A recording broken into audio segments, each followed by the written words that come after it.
Paz, amados irmãos, estamos aqui mais um dia com mais uma palavra do Senhor, uma palavra de reflexão para as nossas vidas. O tema da palavra de hoje é o seguinte: o que é mais importante, ser ou ter?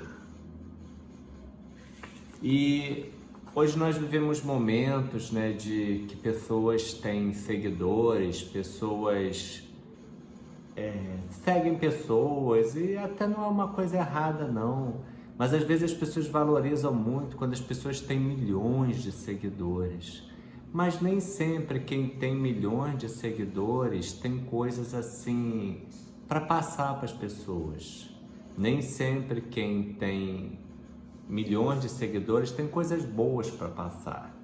E aí eu pensei nesse tema: o que é mais importante, ser ou ter? E eu quero falar de alguém que, se tivesse aqui na Terra nesse momento, seria alguém que nós pensaríamos assim: será que teria muitos seguidores? Será que as pessoas achariam essa pessoa tão interessante assim? Será que essa pessoa teria tantas coisas para passar para as nossas vidas? Será que ele seria uma pessoa de tanta fama, tanto sucesso?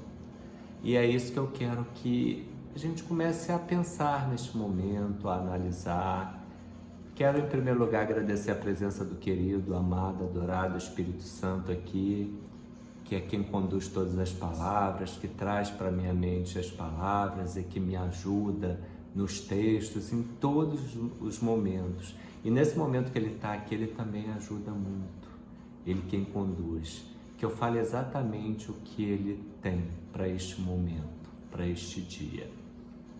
Eu quero compartilhar um texto com vocês, Lucas, capítulo 2, versículo de 1 a 7, que fala o seguinte: E aconteceu naqueles dias que saiu um decreto da parte de César Augusto para que todo o mundo se alistasse. Este primeiro alistamento foi feito sendo Quirino presidente da Síria, e todos iam alistar-se, cada um à sua própria cidade. E subiu também José da Galiléia, da cidade de Nazaré, à Judéia, e a cidade de Davi chamada Belém, porque era da casa e família de Davi, a fim de alistar-se com Maria, sua esposa, que estava grávida. E aconteceu que, estando eles ali, se cumpriram os dias em que ela havia de dar à luz. E deu à luz a seu filho primogênito, e envolveu-o em panos, e deitou-o numa manjedoura, porque não havia lugar para eles na estalagem. Imagina o seguinte hoje: será que as pessoas iam seguir um youtuber que tivesse nascido numa manjedoura? Fala aqui que não tinha lugar para eles na estalagem. A estalagem antigamente era como se fosse o hotel de hoje. Imagina não ter lugar para Jesus nascer. E aí Jesus foi nascer aonde? Numa estalagem. E aí nós começamos a analisar. Olha a história desse homem. Olha que grande história. Foi nascer numa manjedoura.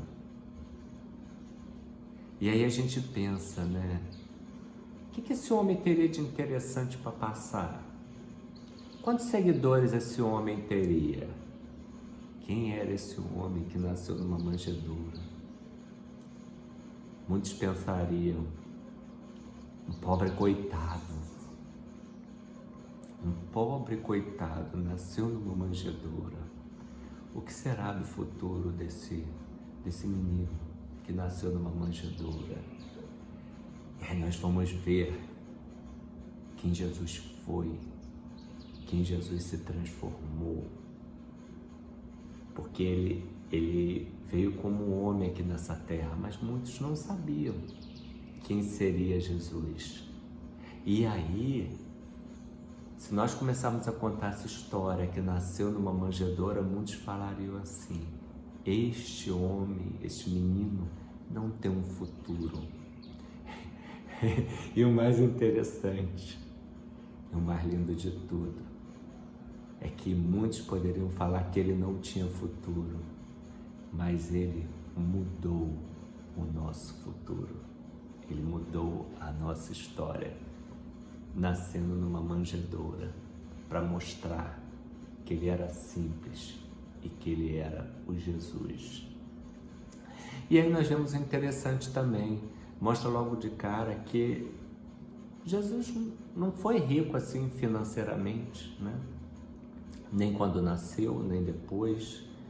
E não é o dinheiro também que tem coisas para passar para as nossas vidas, não. Não, porque assim, se nós analisarmos, né, tem história do rei Acabe e Jezabel, a rainha. Eles eram muito ricos. E o que eles tinham de bom para ensinar? O que eles tinham de bom para passar? Eles não tinham nada para passar. Mas Jesus era pobre financeiramente. Mas Jesus tinha muito para ensinar. E deixou ensinamentos que nós seguimos até hoje. Segundo o texto fala, Marcos 6, de 1 a 3, diz o seguinte: e partindo dali, chegou à sua pátria, e os seus discípulos o seguiram.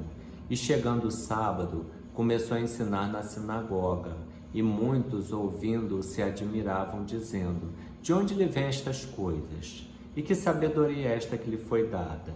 E como se fazem tais maravilhas por tuas mãos? Não é este o carpinteiro, filho de Maria, irmão de Tiago, e de José, e de Judas, e de Simão? E não estão aqui conosco suas irmãs? E escandalizavam-se nele. Nós vemos aqui que Jesus ele tinha uma profissão considerada para muitos simples. Todas as profissões são dignas, mas Jesus era um carpinteiro, filho de carpinteiro. Não era uma profissão que chamasse assim a atenção, né? Mas era a profissão que ele tinha. E eles se escandalizavam com Jesus, com a sua sabedoria. Jesus era muito sábio, muito. E a sabedoria de Jesus, né, deixava, porque eles pensavam assim, né? E que de onde lhe vêm estas coisas? E que sabedoria esta que lhe foi dada? E como se fazem tais maravilhas por suas mãos? Então nós vemos que Jesus não tinha uma profissão que chamasse tanta atenção. Nós vemos assim que fala que por essa profissão, muitos de repente não seguiriam a Jesus, não achariam Jesus tão maravilhoso, tão importante, né? Mas Jesus mostrou que havia uma sabedoria nele, que havia algo nele. E como nós vemos hoje que todas as profissões são importantes, não são só as que se destacam mais.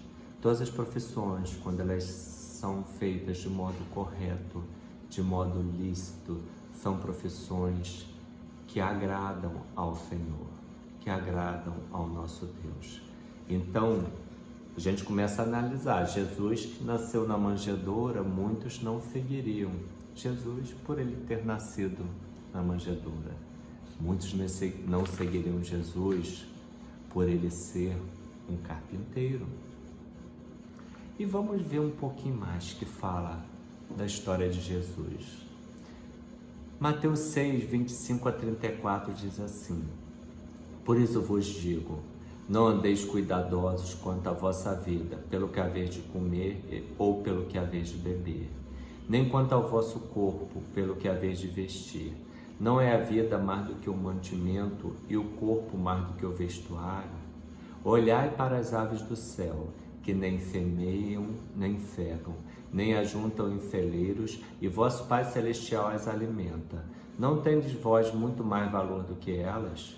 E qual de vós poderá, com todos os seus cuidados, acrescentar um côvado à sua estatura? E quanto ao vestuário, por que andais solícitos? Olhai para os lírios do campo, como eles crescem, não trabalham, nem fiam. E eu vos digo que nem mesmo Salomão, em toda a sua glória, se vestiu como qualquer deles. Pois se Deus assim veste a erva do campo, que hoje existe, e amanhã é lançada no forno, não vos vestirá muito mais a vós, homens de pouca fé? Não andeis, pois, inquietos, dizendo que comeremos ou que beberemos, ou com que nos vestiremos. Porque todas estas coisas os gentios procuram. De certo, vosso Pai Celestial bem sabe que necessitais de todas estas coisas. mas buscai primeiro o reino de Deus e a sua justiça, e todas estas coisas vos serão acrescentadas. Não vos inquieteis, pois, pelo dia de amanhã, porque o dia de amanhã cuidará de si mesmo. Basta a cada dia o seu mal. Irmãos, nós vemos aqui que esse conselho que Jesus traz nesses versículos são conselhos que trazem paz, são conselhos que nos animam, são conselhos que nos fazem ter a felicidade em nossas vidas, ter alegria em nossas vidas. Agora, se Jesus fosse uma influência digital, muitos diriam que este conselho não traria sucesso. Jesus não está falando, vai em busca do sucesso, vai em busca da fama, vai em busca de ter riquezas. Não. O conselho de Jesus é diferente, né? Porque ele não incentivou a fazer compras, buscar fama, buscar sucesso, mas ele deixou aqui para nós, principalmente os versículos 33 e 34. Mas buscai primeiro o reino de Deus e a sua justiça, e todas estas coisas vos serão acrescentadas. Não vos inquieteis, pois pelo dia de amanhã, porque o dia de amanhã cuidará de si mesmo. Basta a cada dia o seu mal. E ele fala aqui, né, para não andarmos inquietos com o que comeremos, ou com o que beberemos, ou com o que nos vestiremos, no versículo 31. E aí a gente começa a analisar, né? O conselho de Jesus foi esse, simples. E aí de repente, né, muitos, será que queriam seguir Jesus? Se Jesus já não fosse conhecido como Jesus, como majestoso, poderoso, o príncipe da paz, estrela de Davi, né, raiz de Davi, estrela da manhã, o poderoso, irmãos, são tantas características, são tantas qualidades de Jesus, que às vezes a gente até embola uma com a outra e vai falando, mas tem muita coisa, maravilhoso, digno, justo, né? Audacioso. Jesus era audacioso, ele chegava e falava mesmo e pronto, né? Jesus tem muitas características, muitas qualidades.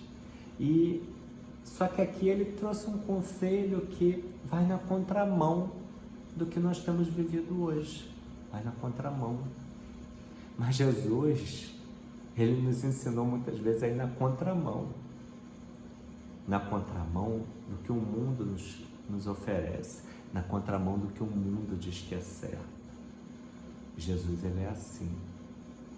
Ele é majestoso, audacioso, fala, segue em frente.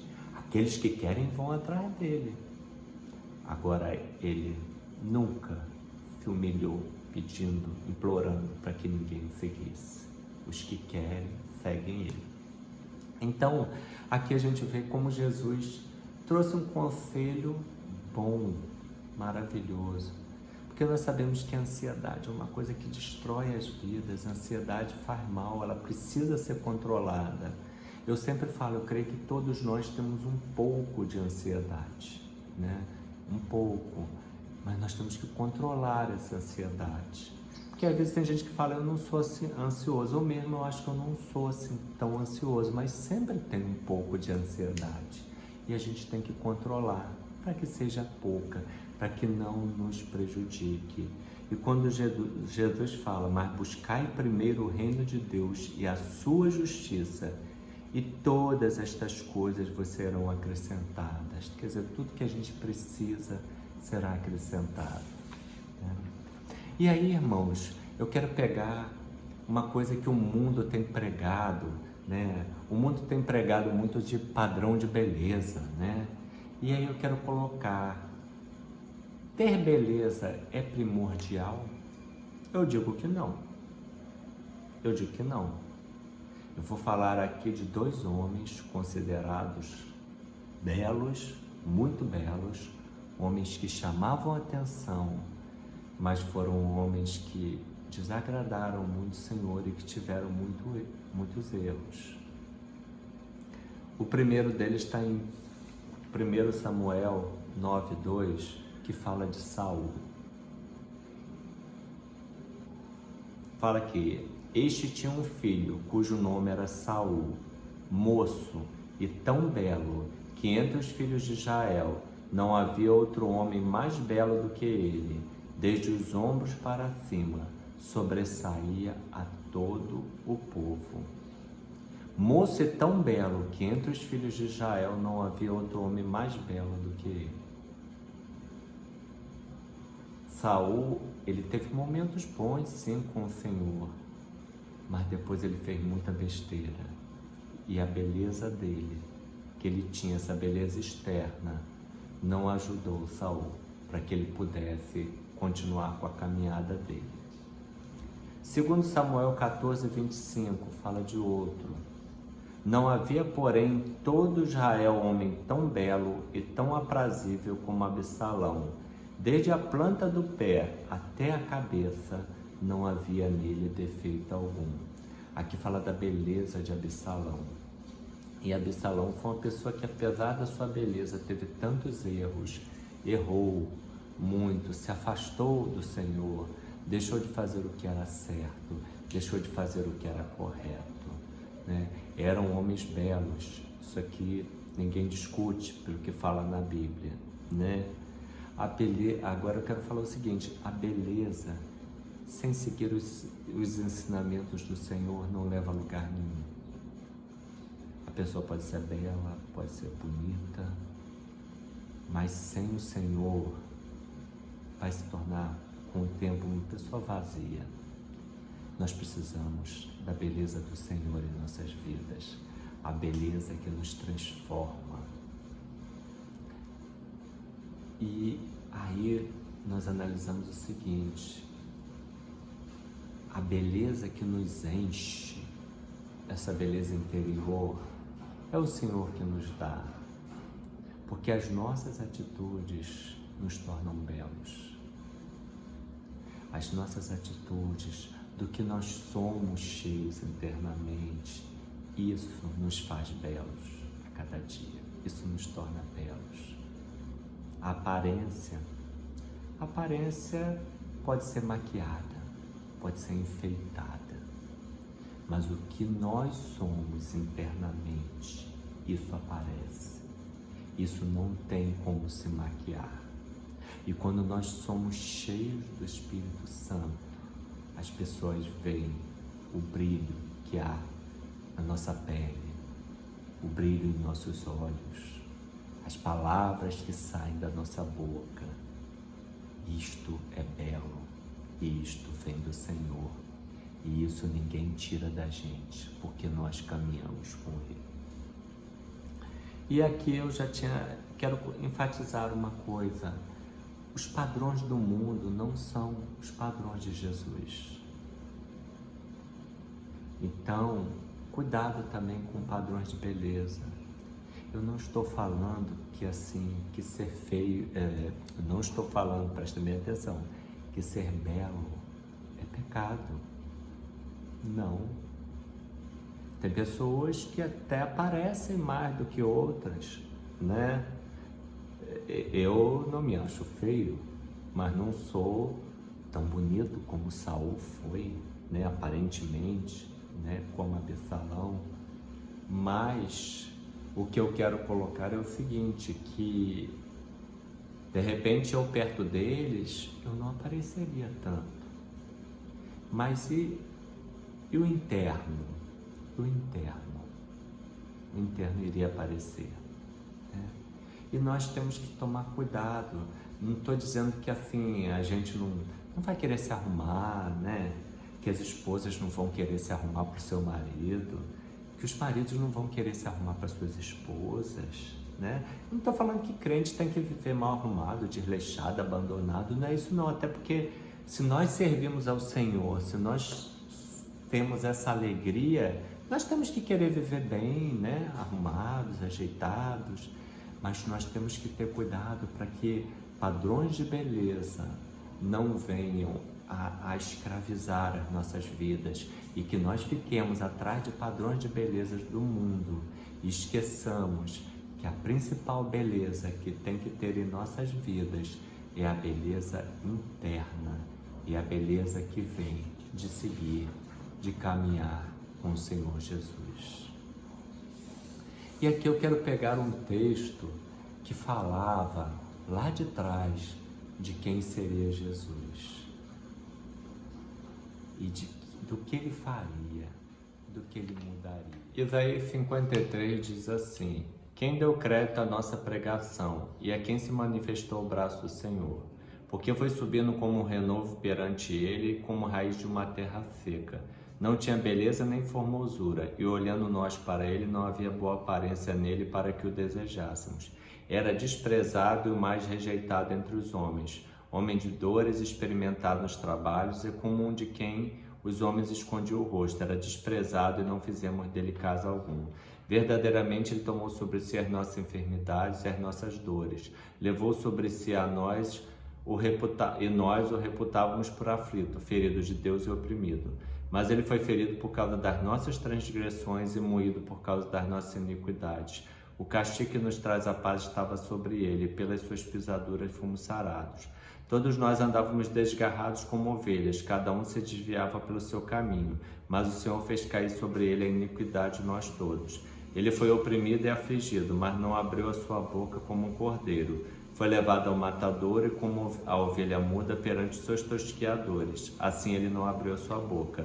Da opressão e do juízo foi tirado. E quem contará o tempo de sua vida?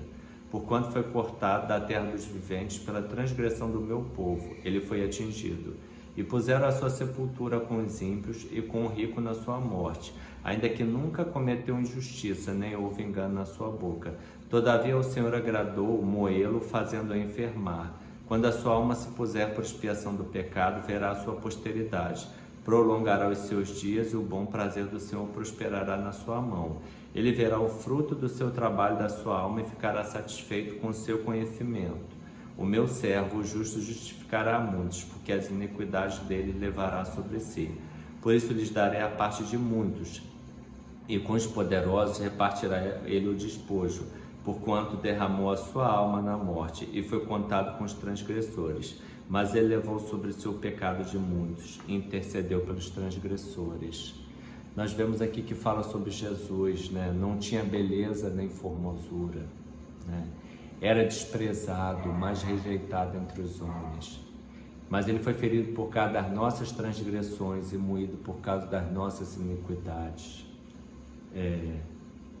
Nunca cometeu injustiça, nem houve engano na sua boca, né?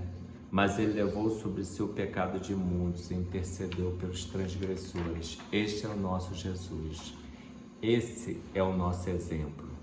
Foi o único que morreu por nós. Sem pecado, foi açoitado por nós. Jesus foi, é e sempre será o único. Foi corajoso, foi revolucionário, o único que alterou as nossas vidas.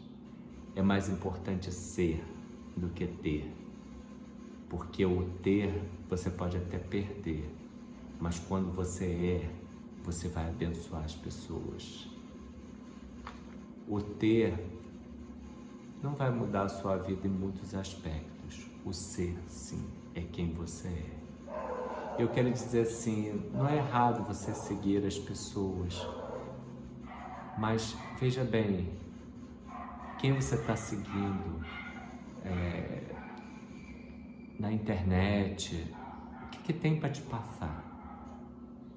Não olhe a pessoa só pela fama, pelo sucesso, pelos milhões de seguidores. Jesus não tinha nem casa direito.